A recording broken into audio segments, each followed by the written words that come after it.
abandonné. Mais eux ne veulent pas abandonner leur péché. Ils veulent simplement aller faire du surplace pour aller se faire baptiser. C'est comme ça qu'il y a beaucoup de chrétiens qui disent qu'ils sont chrétiens aujourd'hui, mais la veille de leur baptême, c'est coup du marteau, ils sont en train de danser dans le bar.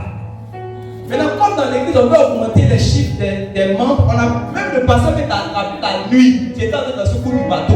Mon cher, il veut forcément avoir 100 baptisés. On va te baptiser quand même.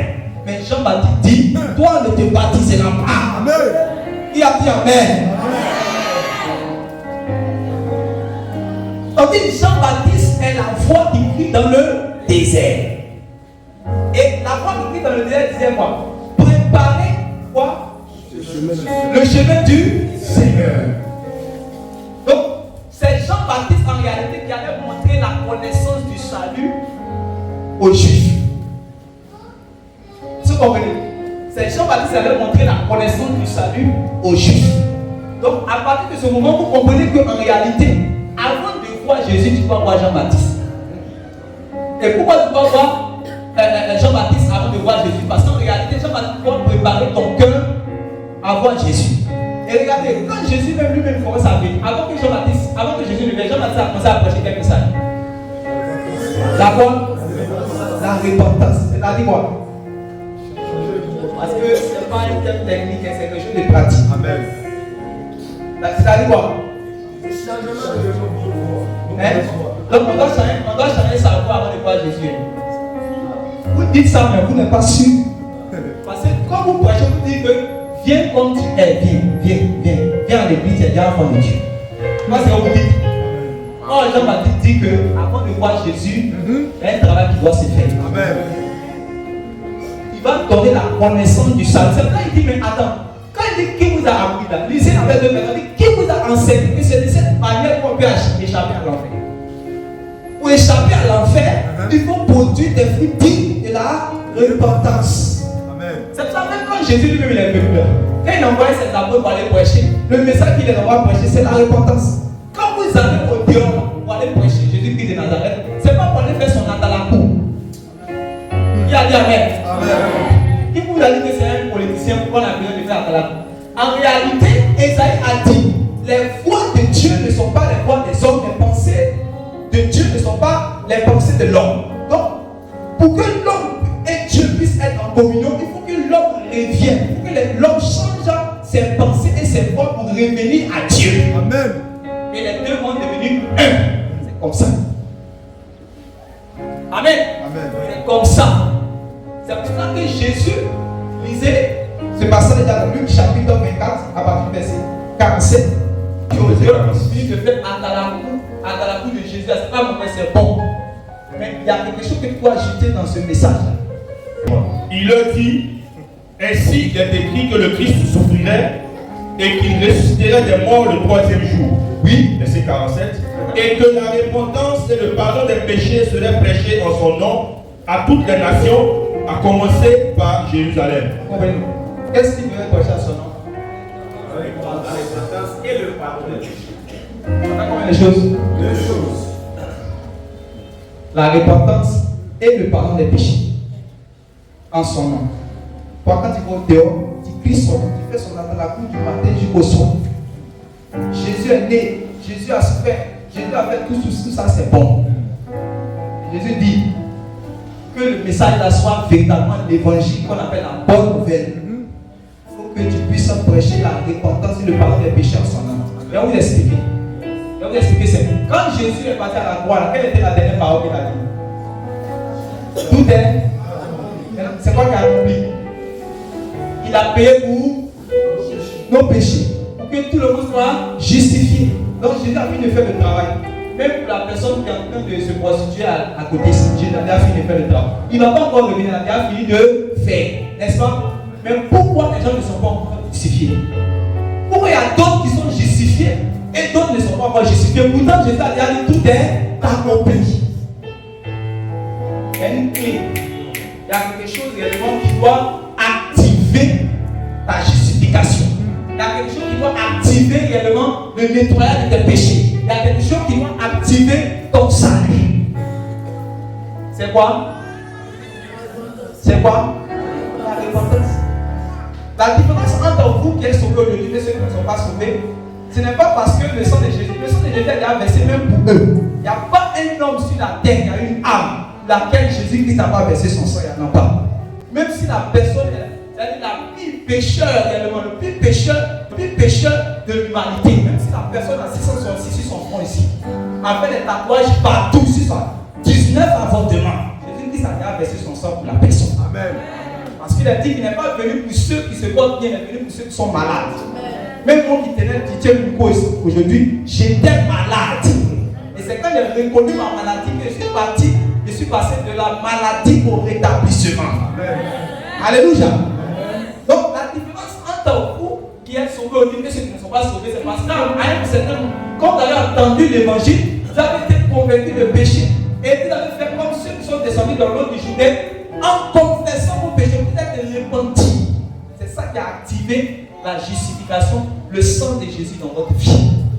C'est pour ça qu'on lisait dans Proverbe chapitre 28, verset 13, là, tu vois. Celui qui cache la transgression ne prospère.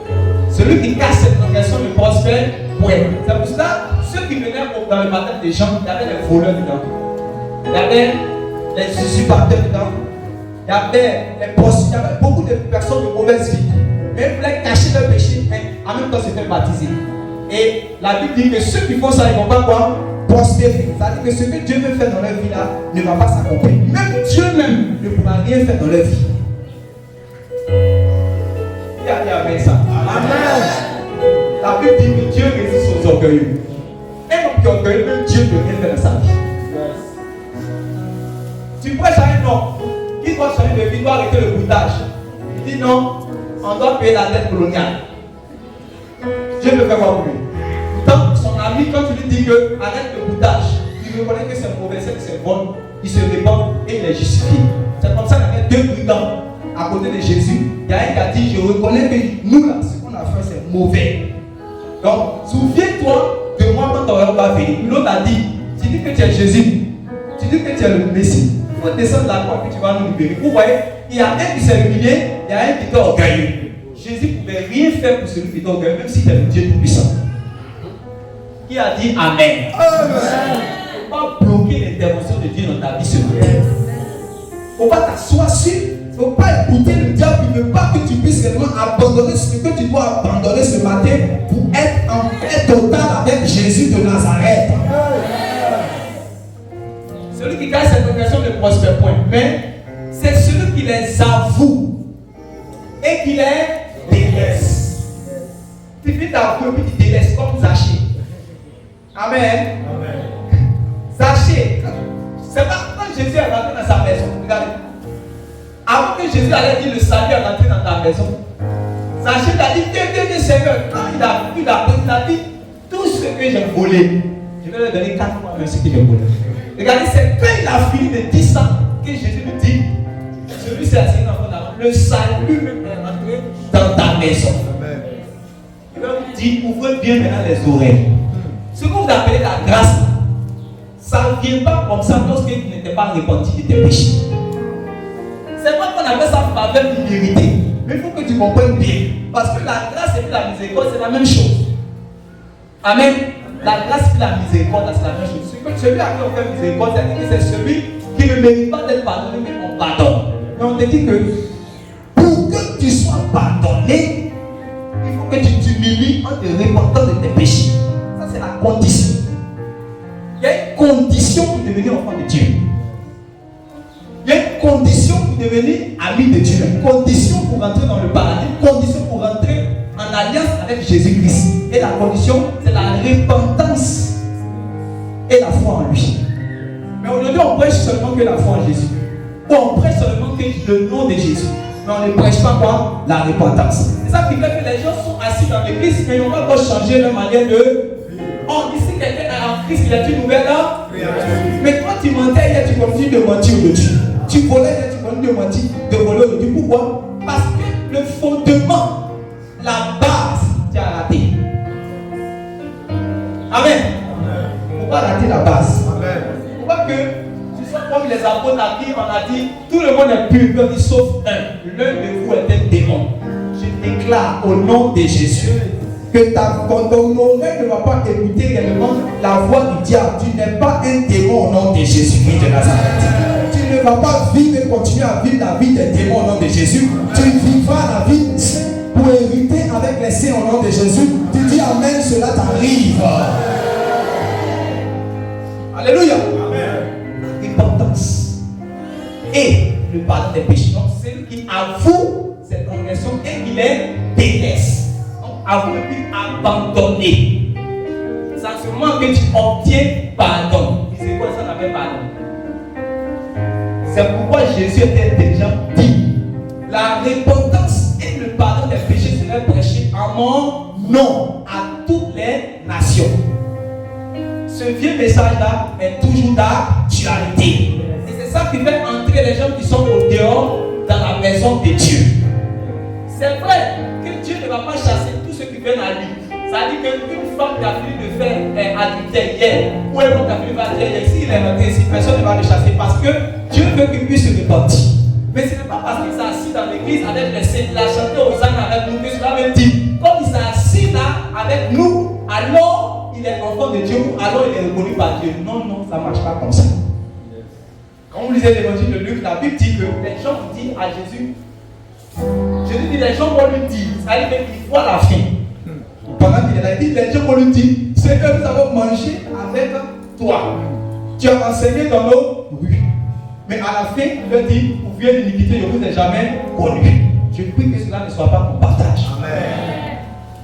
Cette hypocrisie généralisée qui se fait aujourd'hui dans l'église où les gens s'assèdent dans l'église sans jamais expérimenter la repentance. La repentance, c'est l'expérience de tous les véritables enfants de Dieu. Amen.